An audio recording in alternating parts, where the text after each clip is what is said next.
Hey, Hawkeye fans, Chad Leistikow of the Des Moines Register with the 3 a.m. edition of the post-game podcast after Iowa slays the Giant, beats South Carolina 77-73.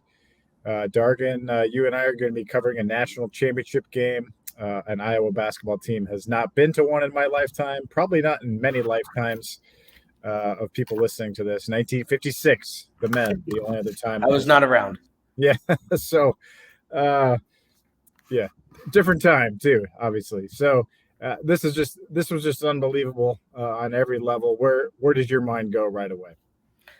I mean, I think it's hard not to go to Caitlin and how she continues to have these incredible opportunities and puts forth her best performance one after another. What she did in the fourth quarter tonight was incredible. And that was also with her shot not really falling tonight from deep.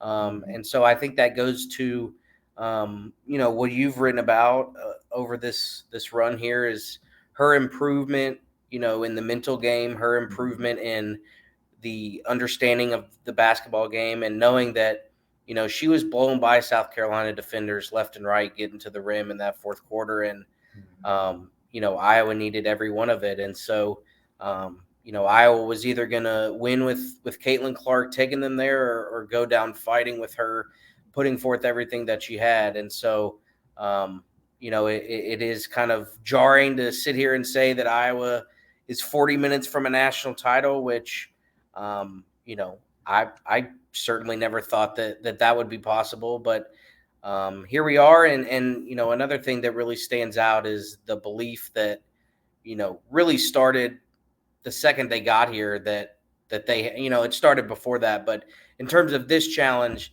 the second they got to Dallas, they were talking like, hey, we're not here just to be here. We're here to win 2 games. And they're halfway there. And it's still pretty incredible to digest, for I don't know how many hours we're after tip. It's very late. So, Yeah, post game was a little bit of a little disappointing from our end, but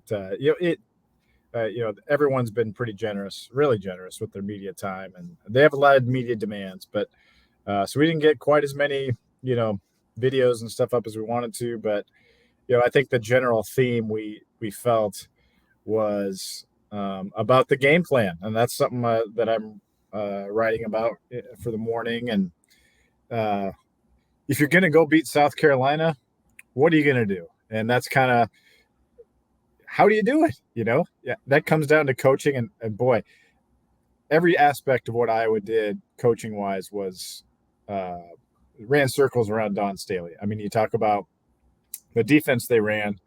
I mean, it could have burned them. They basically just packed the paint in and dared South Carolina to shoot threes.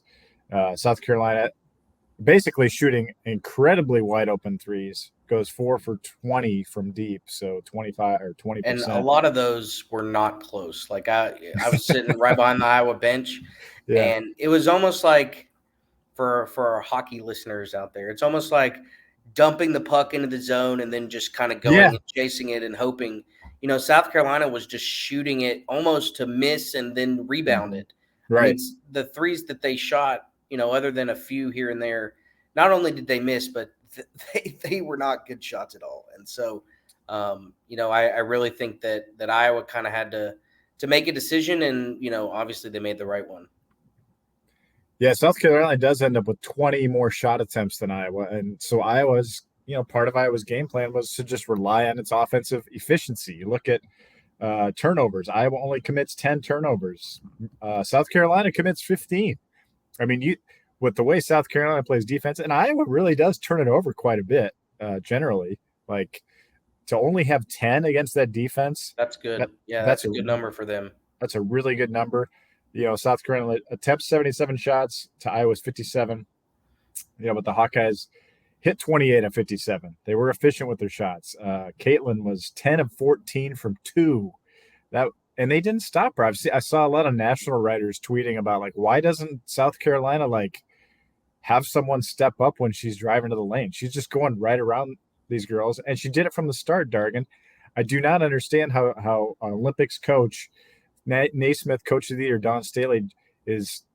To me, she was just too stubborn to make that switch. I don't know if there's any other explanation for it. How do you not switch off and try to stop the one thing that's burning you?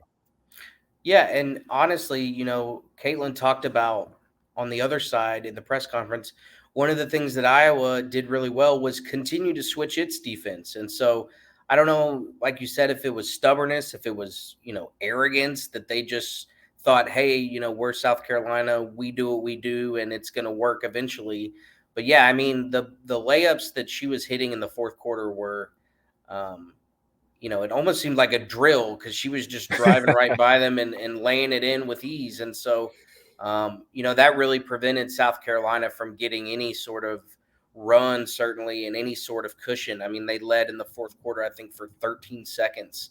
But Iowa's lead also didn't get more than 5 in the fourth quarter. So that's an entire quarter of high pressure packed basketball where every possession is important and every possession has to account for something. And Iowa did about as well as a job as you can do in terms of, holding South Carolina down and not letting them get loose or really feel like they had any control of this game. Yeah, definitely. I was trying to look up a stat while you're talking there, and I'm almost positive this is accurate. So as we get going, I'll go back and double check it. But the only times that South Carolina took a lead, South Carolina's biggest lead was 1 point. And every single time, I'm almost positive that they took a 1 point lead, Iowa came down and answered. I don't think there was ever a time where South Carolina had the ball in the lead. And that had to be super deflating because they had clawed back several times to get like a 1 point lead. Well, I want to say, yeah, even in the fourth quarter. Let's just flash forward to the fourth quarter. Iowa starts that period up 59-55. That was a nice finish to the quarter, right? I think it was a Sonano. The Sonano bucket at the end that was real tough. Really a tough throw-in, bucket where she kind of shot put it up over there. It goes in. So Iowa's up 4. And then South Carolina runs off 5 straight in the first minute. So they're up 60-59. And then Caitlin Clark comes down and just steps into a three-pointer and just buries it. I mean, she had an answer every time. That's what was so remarkable, is every time she had, and she goes ahead and scores 16 of the 18 points Iowa scored in the fourth quarter. I mean, and then assisted, of course, the other bucket. Yeah, I mean, there was only one shot that she didn't take in the fourth quarter, and kind of looking at the play-by-play here. That those 5 points that South Carolina scored to start the fourth, that was the only time they had back-to-back buckets in the entire fourth quarter. There was one stretch where, they had a layup and then a free throw on the next possession, but that was the only time where they scored consecutive field goals without Iowa chiming in there, and more specifically Clark. But yeah, I mean, you got to put the ball in her hands. You're gonna live or die with Caitlin, and again, it's really incredible how much she's not just playing well in the biggest moments, but I think she's played the 2 best games of her career the last 2 games, and they've been the 2 biggest games of her career. And so, it's clear that the moment, the opportunity, the chance to make a huge difference in really all of the sports world and certainly the college basketball world, she knows how to handle it. And it's been certainly impressive to watch because, I mean, you go back even all the way to high school, how much hype was on her to come into this program or any program and immediately change it. And it's safe to say that she's matched every ounce of the expectations that's been on her, since she was at Dowling, really. Yeah, and I did look up this stat, and so South Carolina took a 1 point lead 3 times. At 32-31, Clark answered with a 3. Then they went up 37-36 toward the end of the first half, and Kate Martin answered with a couple free throws, and Iowa was up 38-37 at the half. I do think South Carolina did have a change of possession in there, maybe somewhere, but still, every time Iowa had the answer. And how about this, Dargan? Iowa got defensive stops to start the game. I think they had 5 straight defensive stops to start Yeah. the game, and Kate Martin had 5 rebounds like right away. So you could tell Iowa's game plan was working, and Iowa was cold to start, and then Clark finally broke the ice, so they're up 4-0 3 minutes into the game. I mean, that's good defense, and they led that entire first quarter, 22-13 at the end of the first quarter. I mean, I thought that was huge. Fast start was on my list of musts to win this game. Yeah, I think it was imperative because that really set the tone that, obviously there was a lot of game left and Iowa had to play well for 3 more quarters, but that really set the tone that Iowa was going to be the one that controlled this game. They weren't going to be chasing South Carolina. They weren't going to be trying to climb out of a double-digit hole like, a lot of people anticipated. And so, I think as the game went on, and I talked about this little on the podcast, South Carolina's not used to playing from behind. They're not used to having to claw and fight and get, control of the game. And, I would imagine down the stretch, when that tense tournament energy kicks in and it's clear your season's hanging in the balance, that was not a situation that South Carolina was comfortable with. And that's something that Iowa's been dealing with, in several instances in this tournament. And so I thought that was really big for them to play from ahead. It may sound obvious, but I think that them coming out, setting the tone early really, allowed them to control the game the whole way. And that was really the difference. Yeah. Leah Boston, just 8 points in the game, 2 for 9 shooting. How big of a factor do you think foul trouble was for her? I mean, obviously it would end up being almost a push between the minutes that she played and Sonano played. 27 for Sonano, 25.5 for Boston. But Sonano vastly outplays her. She scores 18 points in those 27 minutes to Boston's 8. And, of course, Boston got 10 rebounds. But I don't know. Like it seemed like Iowa handled the foul trouble better. Like I don't know how to describe that, but yeah, well, it was interesting. This was kind of a courtside perk here. Yeah, right before Hannah Stolke checks into the game, Jan Jensen kind of looks at her and gives her a, you got this. And immediately after that, she draws a charge on Aaliyah Boston, and I believe that was her second foul, and that sent her to the bench for the rest of the half. And I feel like that was just such a deflating moment for South Carolina to have its star, the piece that it builds everything around, have to watch, 8, 9, 10 straight minutes without having any sort of contribution. And so Iowa did a great job. The pick and roll game was fantastic. That really allowed, Monica Sonano talked about how they knew that she wasn't going to just be able to sit in the post and kind of work how she likes to, that she had to come out and do things that way. And that was another brilliant coaching move because that pick and roll was there at least 5 or 6 times where Iowa had, pretty much a wide open layup off that. And, obviously the foul situation for Iowa picked up a little bit. Addison O'Grady came in for 10 minutes while Stolke and Sonano fought through foul trouble. But, I mean, you got to really give credit to the interior effort as a whole because, I don't think there were many people that thought that was going to be where Iowa picked up a win, was down low. And again, South Carolina got their rebounds. They got their offensive rebounds, but the mental fortitude of this team, the veteran presence wasn't going to let that become a frustrating thing in the middle of the game. And I thought Iowa really handled, like we touched on, anytime South Carolina made a push, they had an answer and never really let the Gamecocks get out in front the way that they wanted to. And there were a few factors that really did not go Iowa's way at all. I mean, the supporting cast, at least offensively, I mean, they all played hard, of course, but you look at their stat lines, Warnock, 2 for 6 in 31 minutes and didn't get to the line. 5 points, 3 rebounds. That was not the line I expected that we would have from her. Kate Martin, 7 points. I mean, she played tough. I mean, 7 points, 7 boards. You got to give her a lot of credit for scrapping in there. I thought Iowa did a really good job too, just kind of grabbing for the ball like here and there. And kudos to Gabby Marshall. I mean, she plays 39 minutes, takes one shot. She's a shooter. And it goes around and out too. Round and out, just like the Louisville game.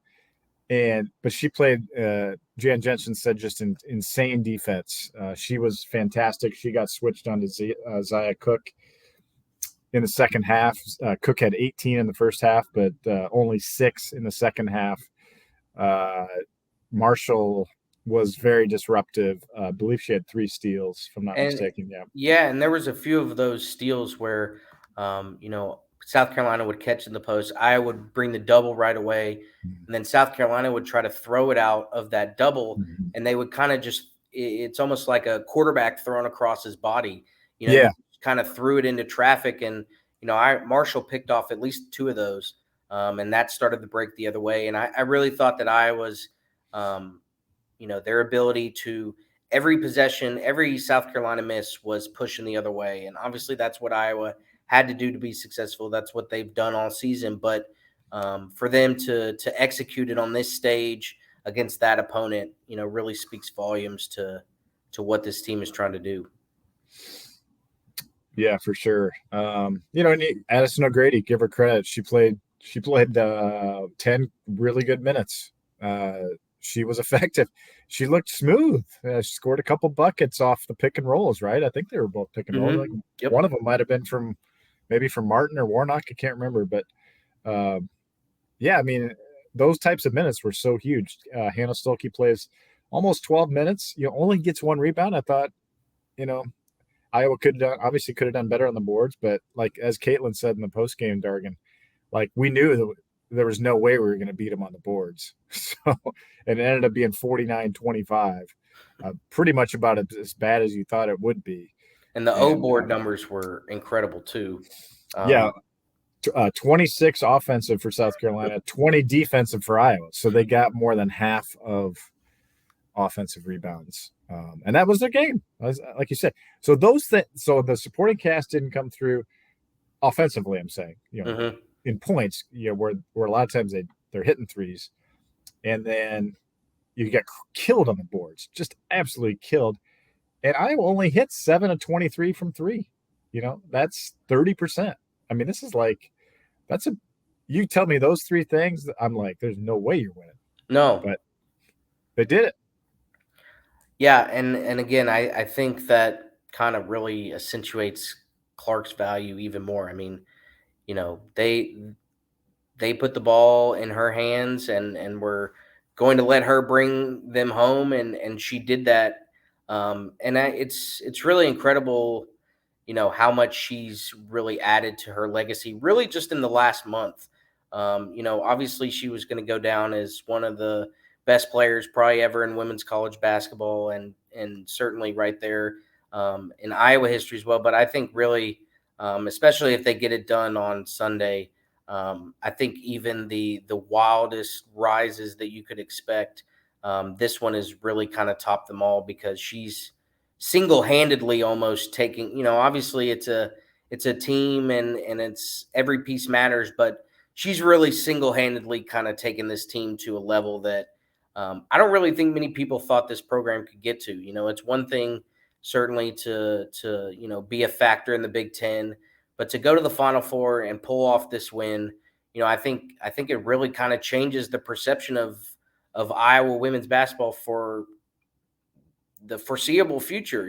This is now a program that's going to expect to do things like this, and I guess we can kind of spin a little bit forward to Sunday. Just LSU kind of gutted out a win against Virginia Tech that was very seesawing in who was controlling things. But obviously it's an interesting situation, because this win was so huge, and now Iowa has one day to kind of somehow flush this and get ready for Sunday, which now becomes the next biggest game that all these players have played in. And so I think it's going to be kind of fascinating to hear from the players tomorrow, and see how Sunday goes, because it's going to be a difficult challenge, I feel like, or at least it seems like it will be, to somehow clear this from the memory bank and get ready to play for a national title, which is still kind of baffling to say. Yeah, I told some others. I even told Clark's dad. I told him that I thought Iowa was going to win. I changed my tune from yesterday's prediction. I thought Iowa was going to win. And you know what? It changed it for me. I feel like looking back on it was the Hy-Vee video, the Patrick Mahomes video. That was a well-timed execution there on Hy-Vee's part. I mean, how much Caitlin Clark looks up to Mahomes. It's not like she derived extra motivation for it, but to hear Patrick Mahomes, who's basically her sports hero at her favorite team, and who is essentially the Caitlin Clark of the NFL, right? Mm-hmm. Absolutely. Who just, overcame whatever, he pulled off some magic, let's be honest, to have the Chiefs win the Super Bowl this year. He, to say the job's not done, go win a championship. That kind of, for me, was like, I'm not saying that caused Iowa to win the game, but it's just you're not just happy to be here. Like Patrick Mahomes isn't just happy to be in the AFC Championship game.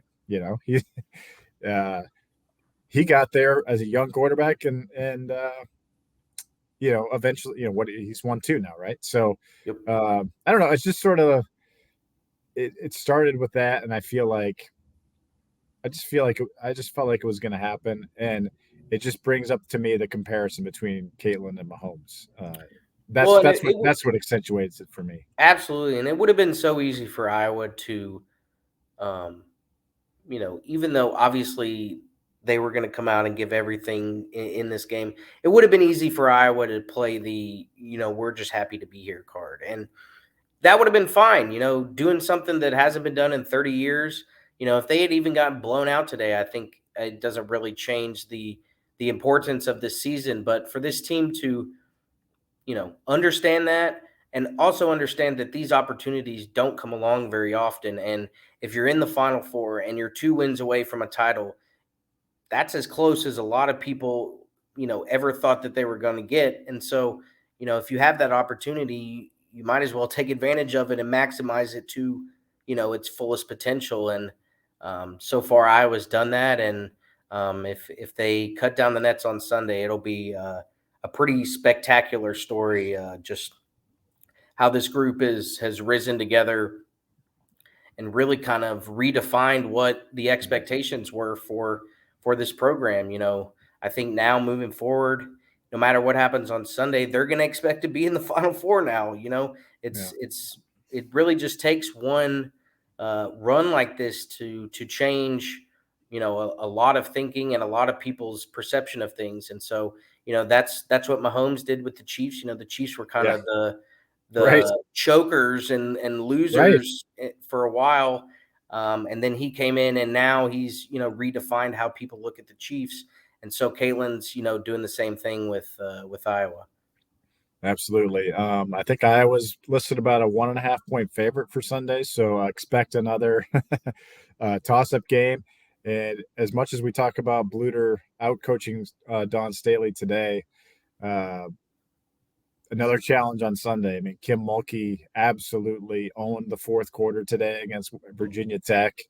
I thought her team was sunk, just watching the game, and they just absolutely dominated the fourth quarter after being down 12 and win by whatever it was, 9 or something. So it's going to be tough. I mean, this is the team that knocked Iowa out, right, in 2019, or the coach, I should say, not the team. Mm-hmm.